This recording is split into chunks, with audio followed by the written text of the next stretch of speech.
ଦୁନିଆରୁ ଚାଲିଗଲା ପରେ କଣ ହେବ?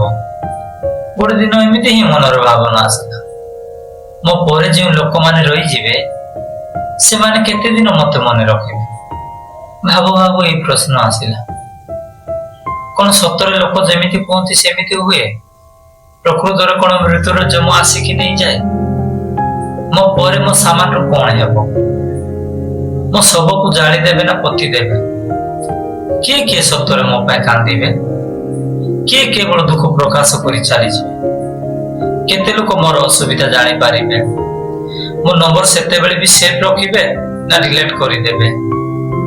ମୋର କେଉଁ କଥା, ମୋର କେଉଁ ଗୁଣ ସବୁଠୁ ଅଧିକ ମନେ ରଖିବେ? ମୋର ଶେଷ ଇଚ୍ଛା କଣ ହେବ? ମୁଁ ଭୟ କରୁଥିବି ନା ହସୁଥିବି ଯେତେବେଳେ ମୃତ୍ୟୁ ମତେ ନେବାକୁ ଆସିବ? ମୁଁ କାହାକୁ କିଛି କହିବାର ଥିବ ଆଉ ସେହି କଥା ଅଧୁରା ରହିଯିବ।